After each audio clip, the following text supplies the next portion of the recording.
So you want to do some 3D floor planning, whether it is for showing off a house design for a client or for an animation scene. Well, good news for you. We'll be covering some of the basics to get you started today here on the Digital Paul Workshop. It is I, that one fraction that you never use and you keep forgetting how to convert, Techno Meow Tinkerer. Let's log on in.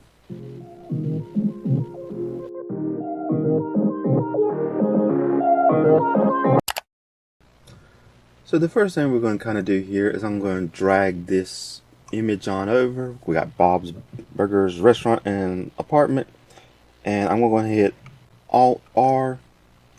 Come on, Alt R to get it kind of reset its rotation, and then Alt G to carry it to the center where my global access or 3D cursor is at. And come up here to the zoom in to top. And you can come over here to where it's got this little picture. I think it's the picture. Was it the picture or was it the object? I think it's the picture. Yeah, the picture. For the opacity, if this is too bright and you kind of want to dull it down, it gets too dark, you go too low. I usually say somewhere between 50 and 75 is a good number to be. Now we can come over here to, what is this? What's it called? It's called the scene. It's got that little cone, ball, and bubble, I guess. Anyway, you come down here to units, and you can change it from metric to imperial. I'm going to use imperial because I'm in America. I use tape measures for building. Most of the time, everything's imperial. A lot of our stuff.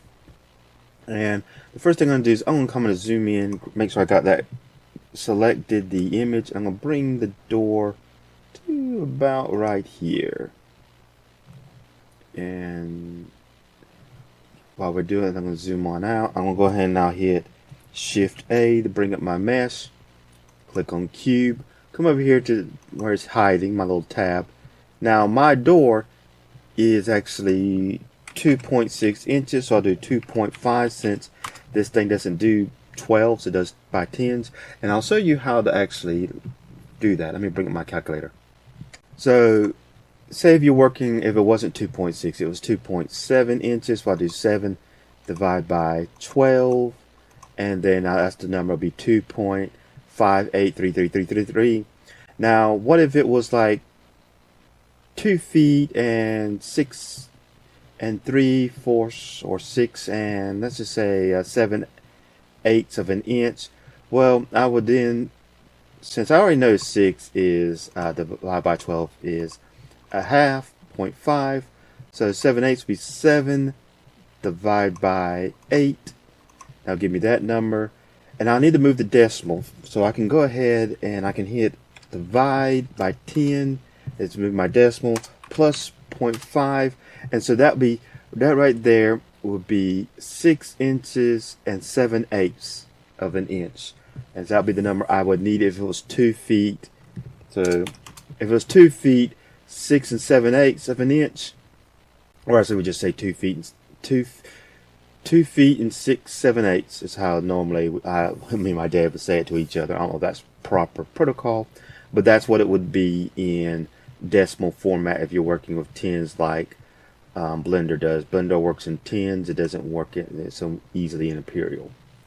I'm going to go ahead and close that. Well, let's go ahead. I only need that to be a foot tall, really. So we're going to go ahead and close this out. Zoom that. I don't know why I did that, but anyway. Then I'm going to come and try to bring it here. And so we kind of want to line up this corner with that 3D cursor. So just keep doing it. And the reason why, and I'm going to do this because I'm going to come up here and I'm going to do transform pivot point on 3D cursor.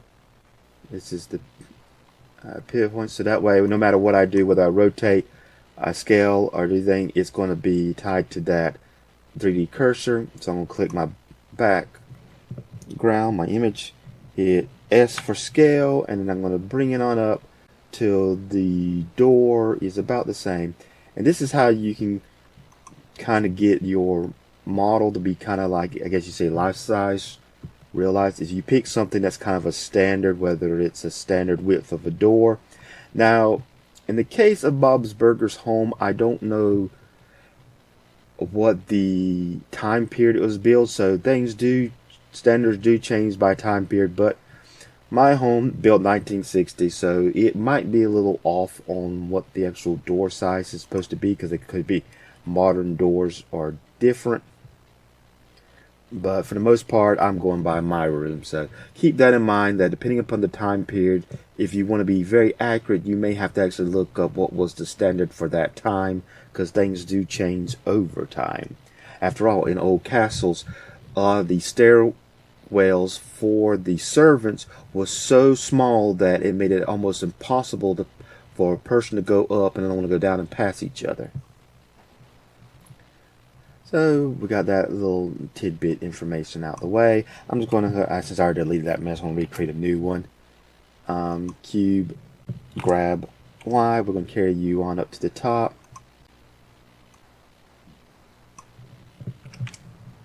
And bring it up here. Now there's a couple different ways you can kind of go about doing this. And what I'm going to end up doing here, you can come over here and you can kind of grab this measuring tool. Looks like a square, a carpenter square with I'm trying a protractor. I'm not sure. Anyway, but I'm going to come here and I'm going to click and bring down, and the blurriness makes it kind of hard to say. So I'm going to probably say we're looks like about around 3.3 inches. So I'm going to come over here, select this, get my item. I'm going to put 0.33, 0.33, and I'm just going to make that a foot tall. So now the next thing you wanted to do, and at least it's a good practice to do, and I do it, is you can come up here to Object, and you can come down to Apply, or you can hit Control A, and just click Scale. And what this does is it kind of resets everything to your new size. So when you go to do any type of extrusion or there's some other stuff, I can't remember all those things, but I have found out when, especially when you're doing with odd shapes, that if you don't apply scale when you try to do some stuff, it's going to give you some funky shapes, not what you want, especially when it comes to beveling. Grab Y, grab X, bring you on over. Actually, I don't really need so much to grab X, I just need to make sure I get it bring over here in the corner. And so I kind of want to, you want a square because we're going to be working with using extrude from two directions. So get about right there. I'm going to hit tab to go into edit mode. I got to figure out how to get this to stay like this, because I like mine like this. And so you can use the vertices or the faces. Now I'm going to tell you, when you use you definitely want to make sure you're on X-ray mode when you use the vertices. In fact, you also want that on the faces, because if I just did this and I just highlighted like this, I'm just going to get the top two vertices. Same thing with the faces. If I try doing this, you see I'm only getting the top, and I don't want that. So when you're working this way, you kind of want to make sure you're in X-ray mode, so you can only grab all four vertices, or in the case of the face, you got these little dots, and so you just want to make sure you grab, whoops, I just want to grab the side one there. Yeah, there we go. Make sure you know, like something says. So I grab that. You make sure if you go over that little dot, that means you grab that side. It doesn't matter which one per se you use. I kind of like to use faces at times, and sometimes I like to use the vertices. So kind of go back and forth. Click on my extrude. I can bring it out. If I end up unclicking it, I don't want to click it again, but I can come over here, go back to my select tool. Come on, get my select tool. Grab X. Oh no, yeah, I'm gonna grab X, and it brings it on over to about right here. Then kind of shift over. Now I'm gonna hit Shift D, X, and then I can bring this on over to about right there. Now I'm going to kind of do something interesting here, since we got two. Since we got two walls, I want to show you both two ways you can go about handling this wall. First, I'm going to go ahead and hit extrude, bring this on over to here, then I'm going to bring it on over to here, and then I'm just going to go ahead and extrude it on, just finish this out. right quick. So alright, you see where I made the extrusion line up this wall. That's one way. The other way you guys can come in is do your loop cuts. And so I can come in and do my loop cut here, and then my loop cut here. Yeah, let's get that a little bit better looking. And go back to my select tool and then get back to my face. I'm gonna grab this one here and this one here, and this is where the face tool actually comes a little bit better than the vertices. So I want to do two walls at the same time, but I don't want to. I want to leave this gap, because if I use the vertices ones, it's going to take all of this, include. Matter of fact, I'll just show you. So if I come in here and I grab, well, you see right now, you just saw right then. So if I grab all these vertices, I grab all these vertices, and I do my extrude. Come on, it's going to grab. See, it's going to do that. I don't want to do that. So let's just go ahead. This is one reason why I usually like working with the faces more than I do the vertices, because I can select both of these, grab this, bring this on down, and what I'm going to do next is I'm actually going to just grab this, and I'm going to grab GY and bring you on down to about there. And come over here and grab this. I'm going to hit Shift D, Y, bring this here to about right there. Click my extrude. Just extrude it out some. Go to back my select. I'm going to come over here to my snap tool, which is this U that's kind of facing to the downwards left. Click it. I'm going to switch over here to my edge. I like using this. This makes things a whole lot easier for lighting stuff. And I'm going to grab, and let's zoom in because I want you to see this. I'm going to grab Y, and you see this little, how I got like my cursor's now a little diamond, where I got like this little X that's kind of connected to the side. I come here and I click there, and it will, you see where it brought this to be the same level as that. Snap tool is very handy when you're trying to line things up. So I'm going to turn it off now. Grab this. Then I'm going to extrude on down. And we'll go ahead and zoom out here for a bit. I'm going to extrude on, let's see, there we go. Okay, see my extrude tool. Bring it on down to about right there. And then I'm going to bring it on down here. And the first thing I'm going to show you is one way you can connect stuff is you can kind of just come here. I click this face. I hit my extrude tool. I bring it on out. Go back to my select. Hit my snap on. Grab X. And see how it just snaps it on over to there. That is one way you can bring this stuff together. Another way is to bridge faces. So I can select these two, hit my right key, and then bridge faces. So you can do it either way for as far as connecting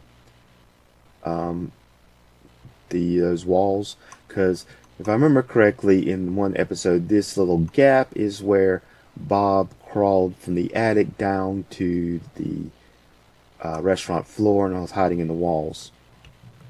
So let's go ahead and finish out this little section right here. I'm going to select this side and this side because I'm going to do them at the same time. Come back to my extrude, come down here to extrude individuals, and then I'm just going to pull it on up, and boom, I have that. So let's go ahead and finish out the kitchen a bit. Come back up here to this corner. Let's see, go ahead and select this corner here. Let me go ahead and situate myself. Switch back to my normal extrude and just bring it on down here. And then we're going to do our select. I like to sometimes make sure I don't mess things up by going back to my select tool. So Shift D, Y so I can make sure I keep it in line as I bring it on down here. About right there. Then I'm going to hit my extrude, bring you on down to here. Since I let go, I'm going to go back to my select, do my grab Y so I stay straight. I bring you probably about right there. We'll do the extrude again. Well, or actually, first things first. Since I just remembered, since this wall is lining up that wall, I'm going to make sure I grab it, get my select, grab, make my snap tool still on, so grab Y, make sure, and then I can just bring it here, that way I can make sure I got it lined up there. Extrude, go back to my select, the grab Y, and make sure I'm over this other part of the wall so it'll line up there. That way when I come in to now, let's go ahead, let's finish out extruding this, shall we? Go ahead and finish out extruding that, and we'll come back up here, select this side, we're going to extrude it out. Whoops, Command X, keep you in line. Then I'm going to come over here, I'm just going to now select this, G for grab X, and just bring it on over. Since we got that tiny little wall, I'm just going to just use the extrude to create that. And so there we got the kitchen kind of pretty well laid out as far as the out of the walls go. And so I'm going to hide this. I don't want this right now. One of the things you can do is I'm going to hit A, come up here. Let's see, is it tools I want? Tools, options. You can do auto merge, which is good because sometimes when you're extruding, you might accidentally extrude twice, so you might have a bunch of vertices in one area that you don't need. You can kind of click there. Another thing is make sure, like I said, I had all. I can hit was it M? Yeah. And then you want to merge by distance, and that'll also be another way to clean up. So let me tab out of here, come to the side. Oh, I want side view, not top view. Come back to item, and most rooms are usually 8 foot tall. I'm just going to do that. Well, let's actually switch it off of the global permission back to this one. I forgot to do that earlier. You want to make sure if some things are acting weird, sometimes it's due to where you got your pivot point. So we do 8 foot tall. Okay, it's still going to do that. Well, it doesn't matter too much.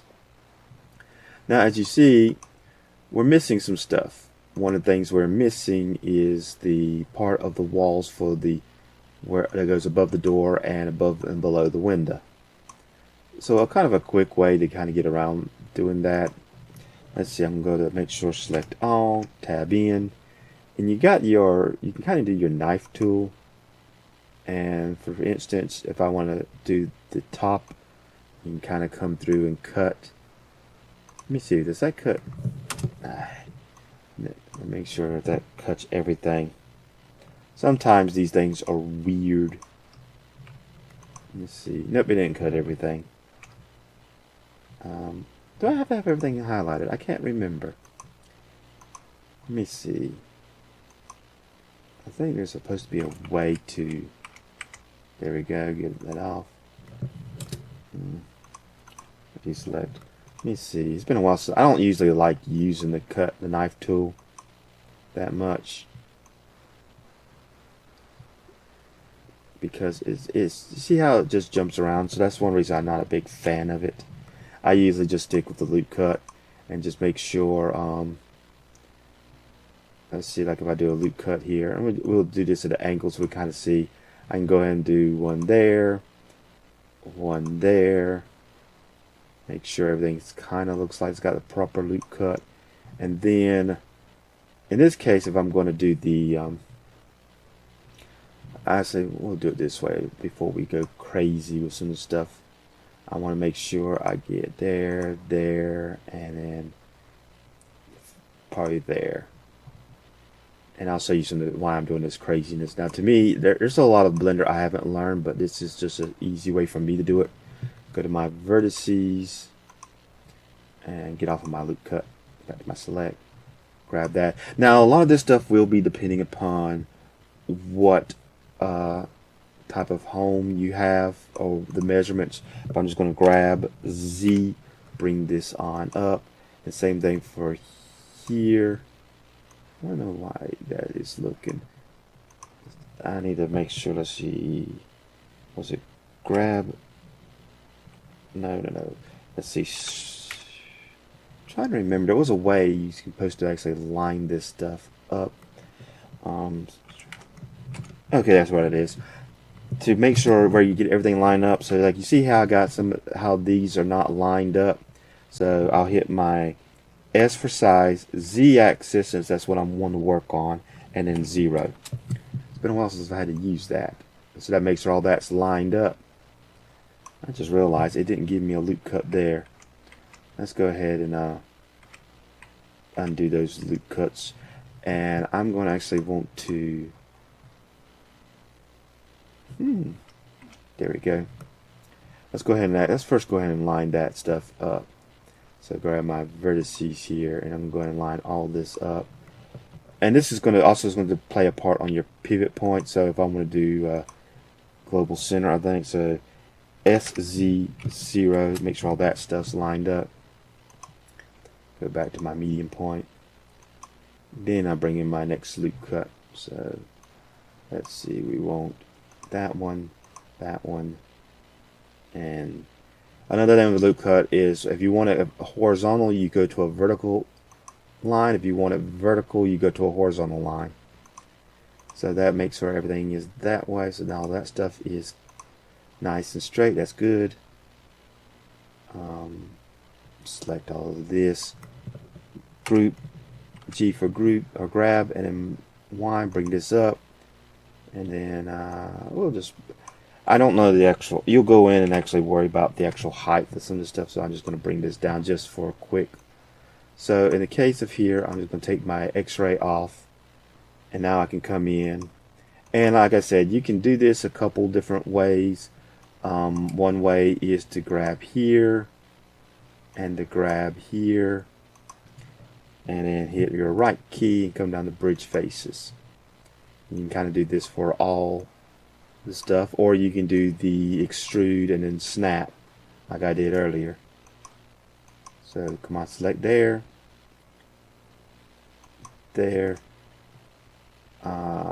bridge faces. Now in the case of if I want to do 2 of these, it'd probably be better to do the extrude if I do it like this.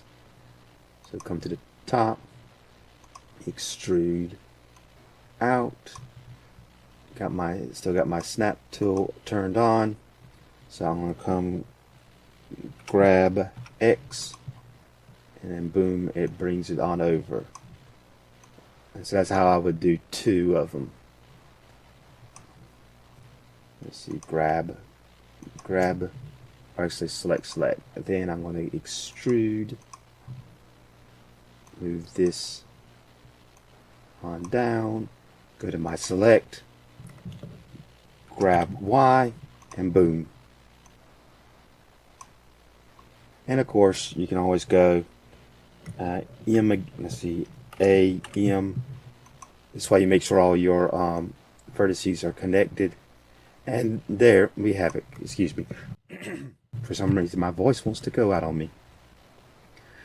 But now you see we got the kitchen fairly done. I mean, you got to go in and actually deal the measurements for the correct stuff. But this just shows you basically how an easy way to kind of get started. And there's some add-ons you can probably do in to help you get some of this stuff. So give me a second here. Okay, got my throat cleared out now. But yeah, so this can kind of give you an easy way of figuring out how you want to do. At least it gives you a starting point to kind of quickly make a 3D floor plan. And that's just a little basics on how you can kind of get started making a 3D floor plan for any of your projects. And of course, if you like my content, you can go to these websites right here to support me in different ways. The links are in the description, as well as you can like, subscribe, and share with anyone. And if you want to have stuff like reusable doors, windows, or other objects for multiple projects, and that you know you're going to be using them, then I recommend you check out my video here. Save time by creating reusable Blender assets. Until next time, have a nice day.